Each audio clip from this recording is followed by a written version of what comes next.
Y a-t-il encore quelqu'un pour défendre l'Europe à 3 semaines de l'élection du nouveau Parlement européen? Ce sera le thème du Grand Angle aujourd'hui.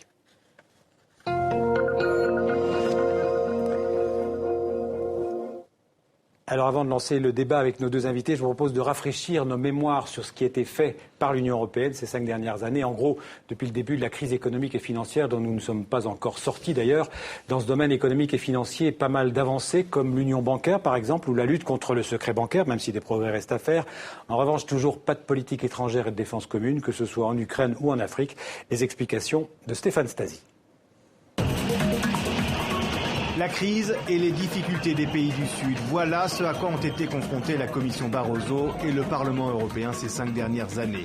Pas étonnant alors de retrouver principalement des mesures économiques dans leurs travaux. L'union bancaire, il faut éviter qu'une banque en difficulté entraîne dans sa chute un pays dont elle détiendrait la dette. Le contrôle des 130 plus grandes banques de la zone euro se fait dorénavant à l'échelon européen. Autre mesure, le mécanisme européen de stabilité. Le but, venir en aide aux pays proches de la faillite et qui ne peuvent plus emprunter. 700 milliards d'euros sont placés dans une caisse de solidarité.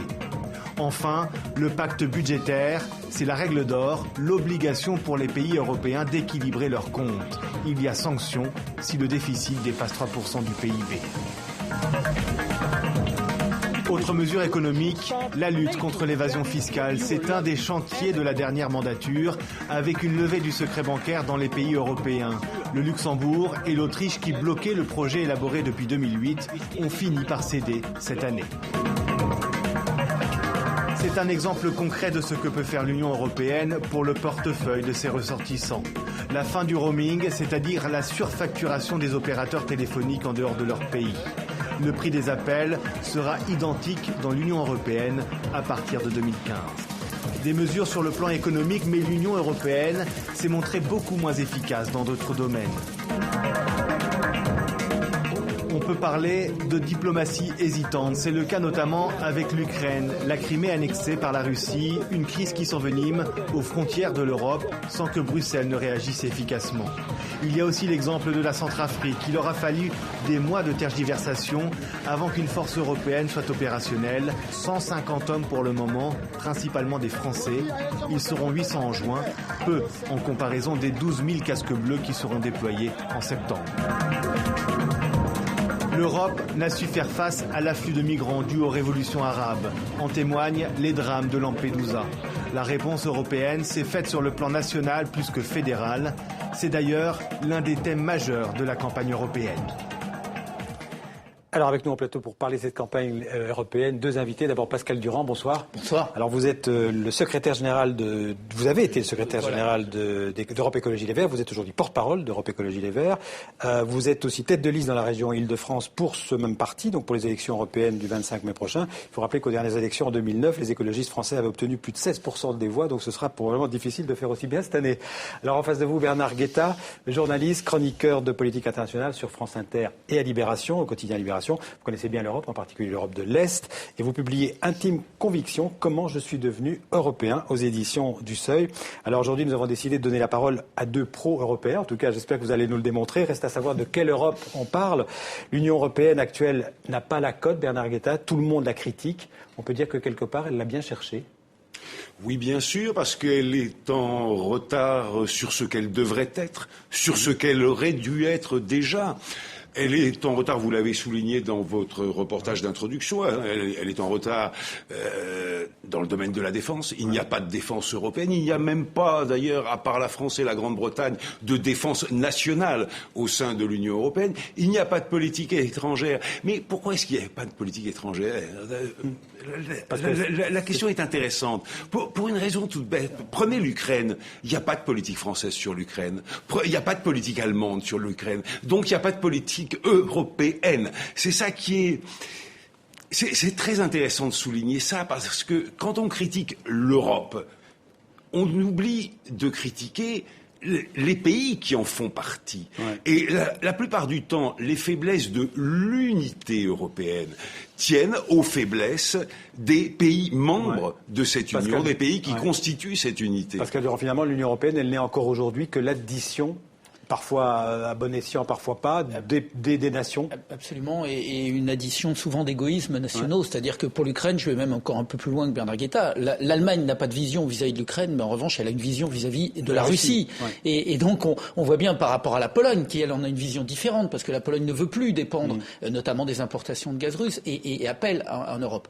La réalité, c'est que l'Europe actuellement est beaucoup plus le fruit d'une compétition entre États, le fruit d'un rapport de concurrence, plutôt que de remettre ce qui était au cœur de l'Europe. Je rappelle la phrase de Jean Monnet. Jean Monnet disait « L'Europe, c'est coaliser des hommes, ça n'est pas... c'est unir des hommes, ça n'est pas coaliser des États. » Eh bien, c'est ça qu'on est en train de perdre. Mais qui a le vrai pouvoir en Europe? Parce que vous dites que ce sont les gouvernements, les nations, c'est encore une responsabilité, ce qu'on appelle intergouvernementale, comme on dit. Clairement. Alors qu'en fait, souvent en France, on dénonce le pouvoir de Bruxelles, de la Commission. Alors qui a le vrai pouvoir? C'est la Commission ou c'est le gouvernement? Non, mais justement, la Commission d'ailleurs, on a mis en place une commission avec un président de la Commission extrêmement faible à l'égard des États. On n'a pas d'intérêt général européen qui est arbitré au niveau de la Commission. Et c'est en règle générale le Conseil des ministres, le Conseil des chefs d'État, le Conseil européen qui tient la main. Donc ce sont les États, en fait, encore. Mais oui, et ils se cachent derrière la Commission. Mais on se cache, on fait de l'Europe, le bouc émissaire en réalité d'échecs de politique nationale, et on vient dire c'est la faute à Bruxelles, alors qu'en réalité, et Bernard Guetta l'a très bien dit, ce sont les États qui sont responsables. Les politiques mises en œuvre au niveau européen pour le moment, encore une fois, ne sont pas l'illustration d'un intérêt général européen, mais d'intérêt général catégorielle, particulière. Il n'y a qu'à voir comment le président Hollande a accepté la baisse du budget européen en contrepartie d'une négociation sur la PAC qui intéressait les agriculteurs français. Ouais. Donc on voit bien là les déséquilibres. Et on a porté atteinte à la pérennité de l'Europe en faisant baisser son budget pour la première fois. Il y a beaucoup d'hypocrisie, beaucoup de double jeu dans le langage des hommes d'État, des politiques européens, chacun dans son pays. Il n'y a presque que cela. Et on a atteint, je dirais, on a franchi le mur du son il y a une quinzaine de jours, quand le Parti socialiste en France a lancé sa campagne pour les élections européennes en dénonçant l'austérité de Bruxelles. C'est-à-dire l'austérité de la Commission européenne, si on comprend bien. Parce qu'on ne pense pas que ce soit de l'austérité de la capitale belge. En même temps, c'est la Commission qui demande que la France respecte 3% de déficit. La Commission demande que la France respecte 3% de déficit parce que les États ont inscrit dans les traités qu'il ne fallait pas dépasser 3% de déficit. Donc c'est la Commission, on se cache derrière la Commission. La Commission rappelle à l'ordre les États, la France mais tous les autres États, enfin bon, en tout cas ceux qui dépassent qui ne respectent pas les critères, parce que les États au sein du Conseil européen ont adopté un pacte de stabilité. C'était du temps de Madame Merkel et de Monsieur Sarkozy, mais Monsieur Hollande s'y est rallié en obtenant, c'est vrai, un paquet de milliards pour la croissance, mais très insuffisant, 120 milliards pour la croissance, c'est-à-dire une goutte d'eau. Donc, les États, leurs dirigeants, le président de la République, la chancelière, les autres premiers ministres, etc., ont donné mission à la Commission de faire respecter leurs décisions à eux, les 28 chefs d'État et de gouvernement. Ouais. Et ils rentrent tous dans leur capitale en disant ou laissant dire par leur parti, par les journalistes, etc., en laissant dire Bruxelles. Bruxelles, là-dedans, n'est que le comptable, mais pas le décisionnaire. Et on peut dire que depuis des décennies, Bruxelles, la Commission européenne, est globalement la majorité politique qui s'exprime en Europe, c'est une majorité conservatrice, libérale et conservatrice. C'est pas simplement conservatrice, c'est que c'est une majorité qui laisse les États en fait prendre la main. Depuis, j'allais dire Jacques Delors, quasiment. Jacques Delors avait un sens de l'intérêt général européen. Et il savait dire aux chefs d'État, qu'ils soient français ou autres, voilà quel est l'intérêt de l'Europe, et moi je vais porter cela. Par exemple, concrètement, vous l'avez dit, Jacques Delors voulait et veut encore, il l'a encore rappelé il n'y a pas longtemps, un grand plan d'investissement pour l'Europe. L'Europe de l'énergie, l'Europe de tout ce qui va être demain la capacité à créer de l'emploi, l'Europe des transports, l'Europe de la recherche, l'Europe de toute cette Europe-là. Je vous interromps 2 secondes parce que justement, la faire. on a l'impression que cette Europe-là, elle ne se fait pas. Par contre, l'Europe dit la taille des poissons qu'on peut pêcher dans les rivières, la couleur de notre passeport. C'est surtout l'Europe de l'austérité qui se joue. Et l'Europe qui norme, l'Europe qui régule, elle régule aussi l'union bancaire, et heureusement, parce que elle ne fait pas que les rétroviseurs. C'est vrai qu'elle le fait aussi, mais enfin, elle ne fait pas que cela.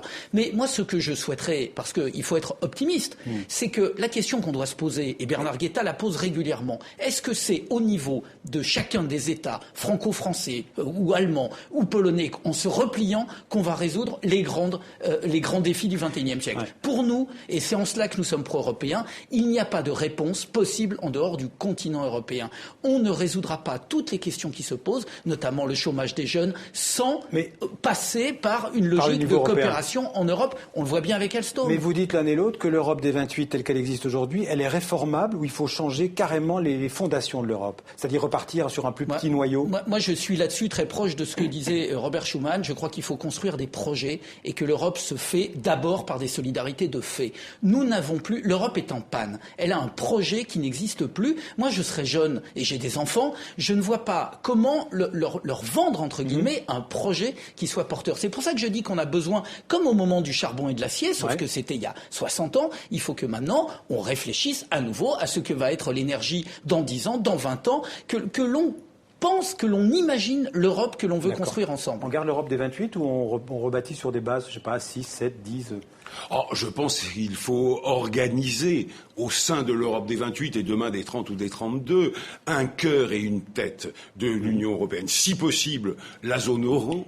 Si possible, la zone euro, c'est 18 pays, c'est déjà 18 pays, si possible, la fédéraliser ou quasiment au minimum harmoniser les fiscalités, les règles sociales, l'ensemble du fonctionnement des économies. Si ça n'est pas possible à 18, il faudra le faire à 15, à 12, à 8, etc. Mais en tout cas, amorcer la pompe, donner à l'Union européenne, qui est très vaste et qui va être encore plus vaste, et tant mieux, une tête et un cœur. Mais je voudrais en revenir à un point qui me semble absolument fondamental. Évidemment qu'il faut réformer les institutions aujourd'hui. Si on lance ce débat, tout le monde répondra non, même si on propose la meilleure des constitutions, la plus indiscutable, etc.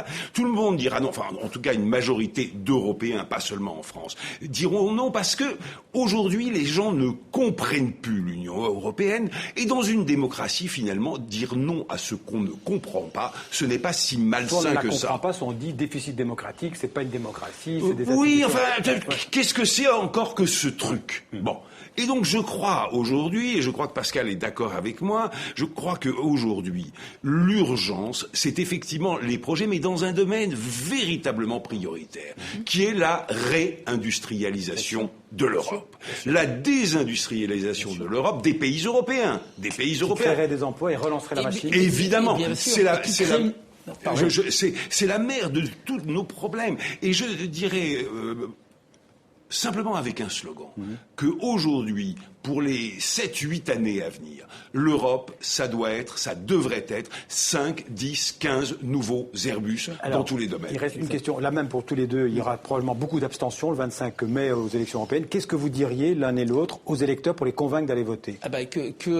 Si ils ne se déplacent pas, c'est-à-dire qu'ils renoncent à être les acteurs de leur propre vie, parce qu'il faut bien comprendre que l'Europe, c'est leur vie au quotidien. C'est leur vie sur la question de l'eau, de l'air, de l'environnement, mais c'est leur vie et ça doit être leur vie sur l'industrie, pour la formation, pour la recherche, pour le travail de leurs enfants. Donc ne renoncez pas à être les acteurs et les actrices de votre propre vie. Allez voter le 25 mai, c'est absolument vital. Moi je dirais deux choses qui me semblent limpides. Vous n'êtes pas content des politiques européennes, il faut changer les dirigeants européens, il faut changer la majorité en Europe. La deuxième chose, vous voulez compter dans le monde d'aujourd'hui. Eh bien, vous ne compterez pas si vous êtes français, allemand, italien ou espagnol. Vous compterez si vous êtes européen. Merci Bernard Guetta. Je rappelle le titre de votre livre, Intime Conviction au Seuil. Merci Pascal Durand d'avoir été notre invité.